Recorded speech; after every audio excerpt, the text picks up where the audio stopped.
Let me finish up, if I could, by trying to give you my own personal summary of the current situation. It seems to me that for the BYU experiments, the crucial question is fusion being observed at all? We've seen a modest 5 sigma effect, and again, you've heard in the question session, maybe it's not really 5 sigma, maybe it's more like 2 or 3 sigma. It's not yet convincing. We've seen many such effects at this level come and go in physics. To my understanding, it's not yet been reproduced by any other group. And I think we'll hear contributions later in the session which explicitly rule it out at some very significant level. On the other hand, there are all these results from Italy, which I don't have time to discuss, which suggest that there might be something interesting going on here. Theoretically, I would say that the BYU results are dubious, but not impossible. And the fluctuation mechanism I outlined is perhaps one way.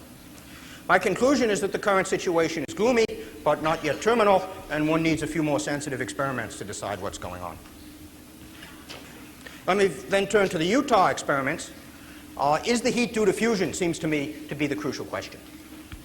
In my opinion, the spectacular effect that they've claimed has not been proven by the usual standards we expect in scientific discourse. In particular, you'll see, I've already told you about the photon leg of the triad, or the neutrons if you like, and you'll hear about the calorimetry and the tritium in a few minutes.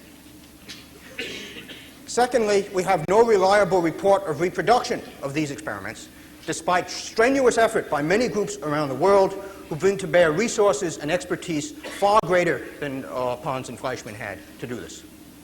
Moreover, even the people at Harwell, who have Professor Fleischmann as a consultant, have been unable to reproduce the effect. Finally, one cannot accommodate the lack of radiation by any accepted theory. My conclusion, based on my experience, my knowledge of nuclear physics, and my intuition, is that the experiments are just wrong, and that we're suffering from the incompetence and perhaps delusion of Drs. Pons and Fleischmann.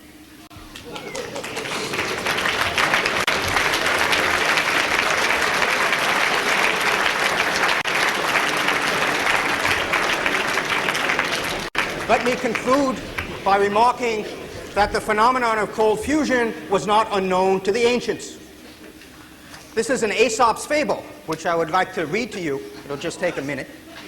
It's called The Great Leap at Rhodes, and perhaps you may want to relocate it to Salt Lake City. I'll read it. A certain man who visited foreign lands could talk of little when he returned home, except the wonderful adventures he had met with and the great deeds he had done abroad. One of the feats he told about was a leap he had made in a city called Rhodes. That leap was so great, he said, that no other man could leap anywhere near the distance. A great many persons in Rhodes had seen him do it and would prove that what he told was true. No need of witnesses, said one of the hearers. Suppose this city is Rhodes. Now show us how far you can jump. Thank you.